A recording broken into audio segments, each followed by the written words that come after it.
No. Yeah, and they posted Asa first, so it looked like I came in second all of a sudden. Yeah.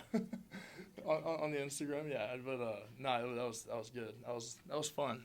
Tell you, fun after. Yeah. How rejuvenated are you just to be healthy, 100%? Feels great. It feels relieving just in my head and physically, obviously, but being out on the court and jumping around and running and being in good shape, that's probably the most fun about it. I mean, like last year I was struggling to get up and down the court. I was on one leg and carrying a little baby fat, and so it was not fun having to do that. So that's probably one of my most exciting things right now is being in shape and getting up and down pretty easy. When's the last time you felt like this?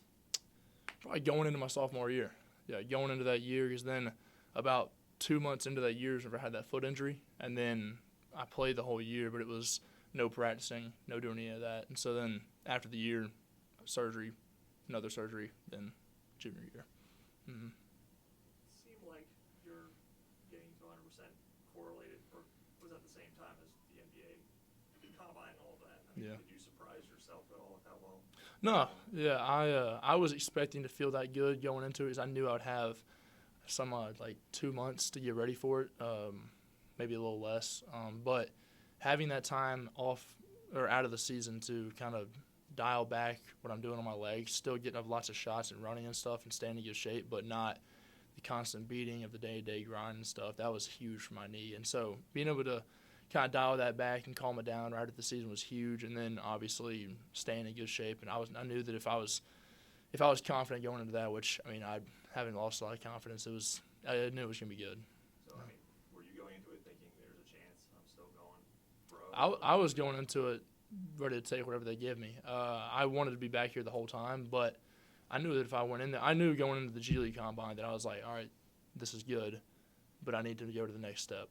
Like that was my goal going in. I had the same thought for Hunter. Like he wasn't planning on going home that weekend, and so going there for that, we like I said, yeah, we had one thought in mind, and we knew we could get that accomplished, and so it was a good experience. Did you have kind of a thought in your mind like I need to be a first round pick or some kind of guarantee, or was there anything that would have? I don't know. I've had that question before. It's tough. I mean, I really love it here, and I didn't want to leave, and so it would have had to been like, yeah, we're taking the first round. We're something of that nature, and maybe even that wouldn't have got me out of here. I wasn't ready to become an adult or do all that stuff and move out. I'm living with some friends still, so I mean my girlfriend's still here, so it wasn't. It would have been awesome, and if the NBA was calling at that time, you got to go when they're calling. But at the same time, I love college and I love Clemson. What was it like going through that whole process alongside Hunter, and then just how cool is it seeing him over his?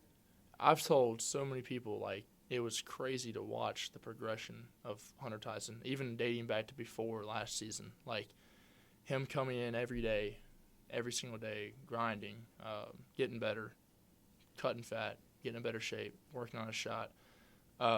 Then obviously he has the tremendous year. We all knew he was going to be good.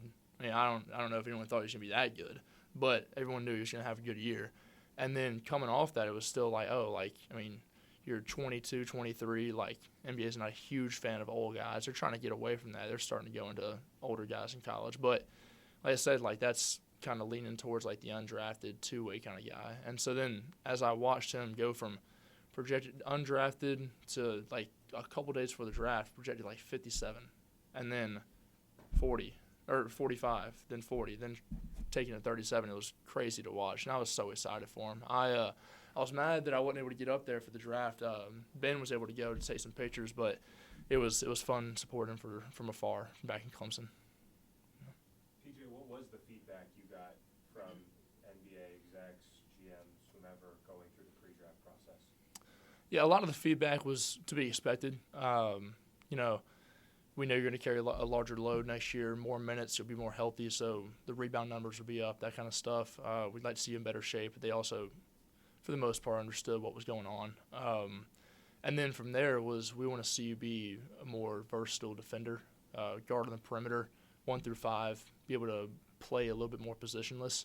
And I was able to show some of that throughout the combine, switching on guards on the perimeter and moving my feet a little better. That was also a huge thing with my knee being healthy. I was just able to move laterally and just quick on my feet a little more.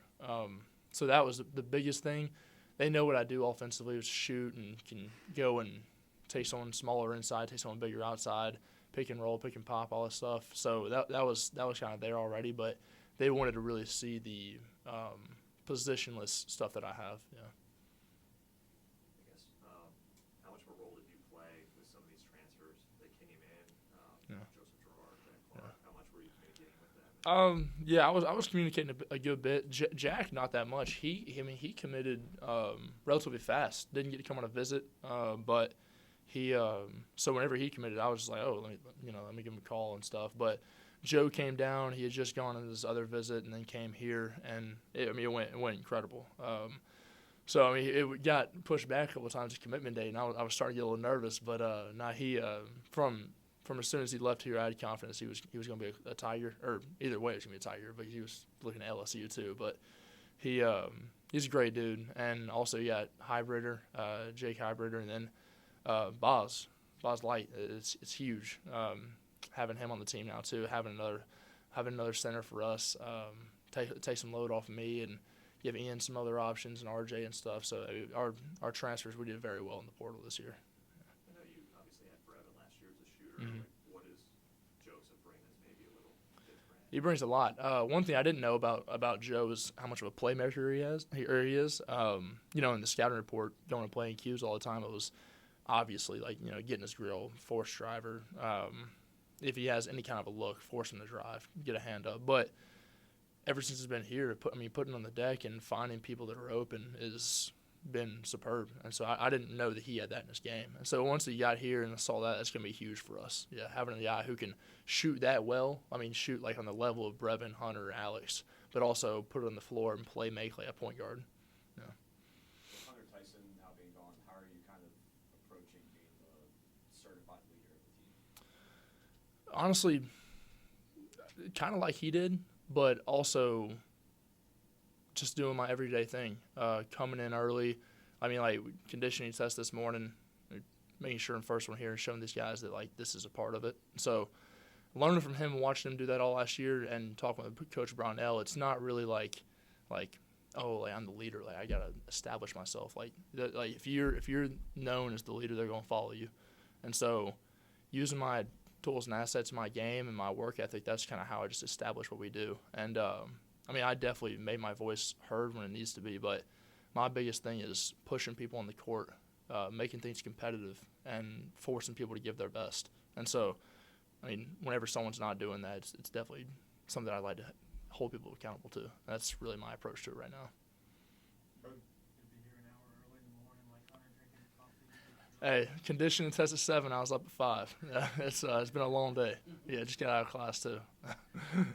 Not an oatmeal guy. I don't like oatmeal. Yeah, I went and got a sandwich from Starbucks on the way here. How much of watching what Hunter did last year, as Coach Brownell said all the time, he prepared like a pro day in and day out. How much of that did you absorb and internalize? All of it.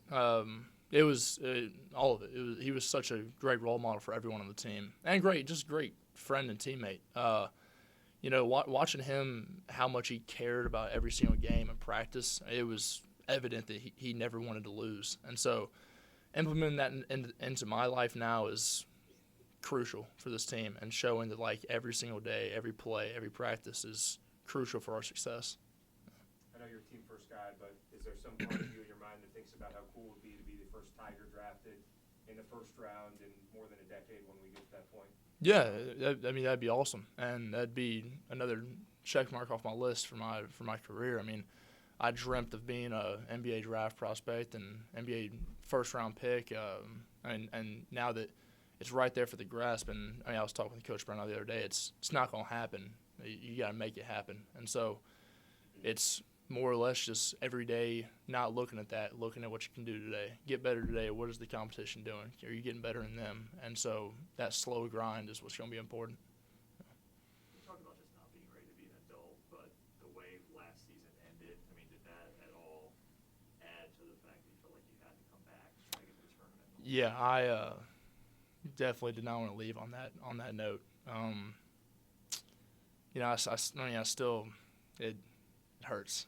It's not a happy memory, and I've never felt, especially at Clemson, like walking off a court like I was embarrassed and was golly, what wasn't fun. And so that definitely added some fuel to the fire. I mean, even just since that day. And so it's been a very productive summer thinking about that, thinking about other teams in the ACC, non-conference schedules, making statements and stuff like that. I mean, are you talking about selection day? Are you talking about the Morehead State loss? Was it the Morehead State loss? Oh, I'm talking about the loss. Yeah. I mean, obviously, selection day was tough for all of us, but the loss was just, and for it to be on your shoulders, knowing that it's not Brownell losing the game out there, it's the players, and so knowing that it's something like that it's hard, and you have to deal with it like a man, and so you have to own up to it and just get better and work from it. The weeks leading up to you having to make that decision, where did you seek counsel? How did you come to that decision? Where did it all come? What all did you take in? Yeah. So the agent I was working with, he obviously was a huge help for me, Matt Bolero. So he was big for me in telling me what the teams were telling me, and relaying that. But in terms of like my personal stuff, just talked to my parents a lot, talked to them about what it would mean for me to leave, what it would mean for me to stay. Talked to my girlfriend a lot about it, and then obviously prayed about it a ton, and just let whatever God wanted to happen, and just let the cookie crumble where it may. And so it by the end of that, once I started talking to my family and then spent some alone time, it was really evident that I didn't want to leave yet. And so by that time I was ready to make a decision. Before I put that out, that I was coming back, it was probably a week and a half. I was like, yeah, I'm coming back to Clemson. And so Joseph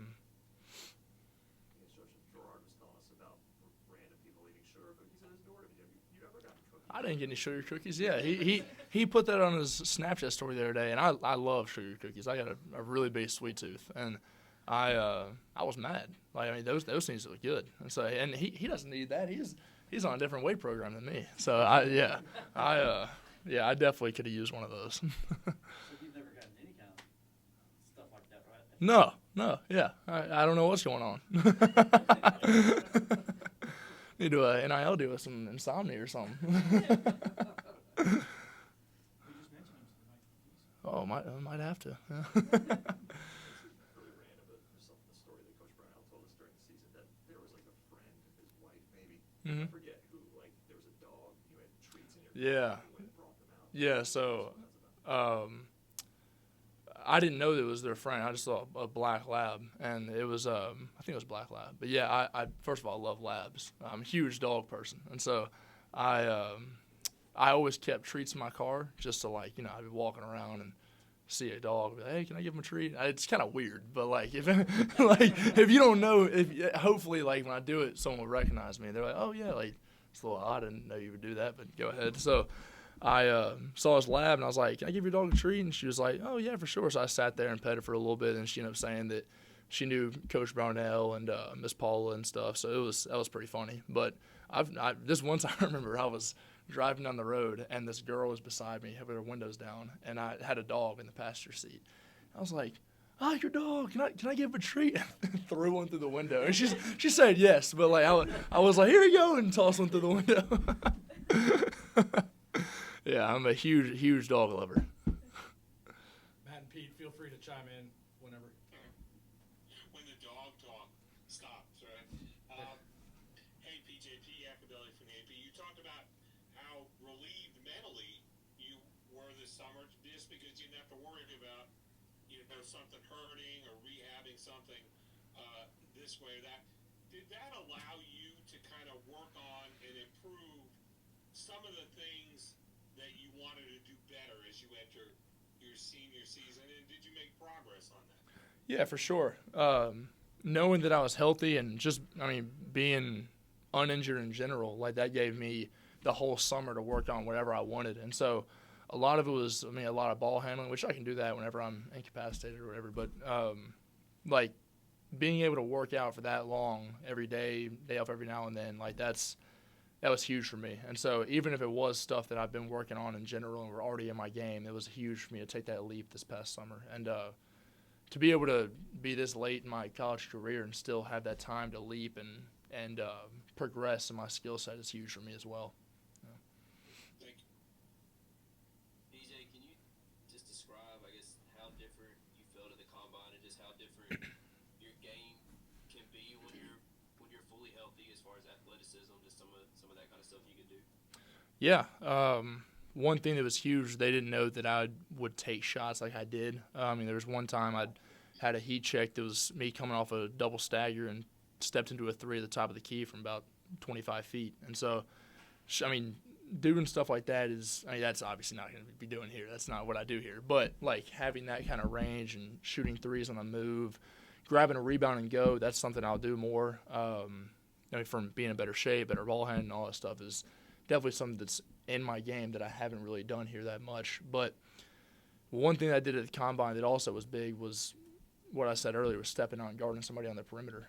Being able to move my feet a little better and sit down and guard somebody who's smaller than me and quicker than me is big. And so that was a big thing at the combine. Thank you. Yes, sir. Bit off topic, but I caught up with your guy, Coach Ryan, earlier this summer. Yeah. After Noah was drafted, just your thoughts on seeing Noah become the first Dorman Cavalier ever selected in the NBA draft, and you probably will make it 2 in a row next year. Yeah, he beat me to it. No, I mean, I was so happy for Noah. I mean, that was huge. And so, I mean, it's crazy. Like, when watching him progress, I didn't know he was going to be that good either. I mean, I knew he was going to be a good player, but he came to Dorman as a 6'9". I mean, like, you think I'm lanky. That dude he was lanky. And so, him, once I left, he actually got up to about 210, 215, and then just kept getting better. His shot was developed at Dorman, and he got to Alabama and was like, I mean, an elite two-way player. And so it was awesome watching him get drafted. And him being the first one out of that class out of the Dorman past state championship teams was awesome. I was so happy for him. Yeah. You talk about that heat check 3-pointer, I guess, at the combine. What's your state of mind when you're throwing that up? It's going in. It's going in. I shot one. I remember because there was a video of it. Me and Hunter were watching it back, and we were both like, geez, like, I didn't know it was that far. It was probably about 5 or 6 steps back from the top of the key, just on a reversal, and I just pulled the trigger. Like, I'm telling you, when I'm on the court, it's sometimes a detriment. Like, I just blinders, and if I shoot it and it comes off completely wrong, I still think it's going in. There's something about it. Coming off my hand, it's kind of like if you hit a putt and you're like, come on, break. You think you can affect them, it's really not going to help it. But you think that if you think it's going in, it'll help. Yeah. How do you think Coach Brownell would react to you shooting 25 foot? He wouldn't be too happy. yeah, especially off a double stagger. I mean, in my defense, I had made 2 in a row, so hopefully he would have some leeway. But, yeah, that's probably not going to be in the playbook this year. You're grabbing a rebound and going. Can we expect a little bit more point forward action this year? Yeah, for sure. Yeah, I mean, I've done that a couple of times in practice the other day, or we just got back from break, but before practice was disbanded, I grabbed a rebound, took it to half court, hesitated to see if I had some numbers, went down, scored on the rim. Like, doing that kind of stuff is, I think, one of the best parts of my game, because then if I'm doing that, then the next play I sit back and don't rim run. Next play I don't have the ball, I hit on the rim and go post low. It's kind of keeps them guessing, keeps the defense on their toes. Any more questions for PJ?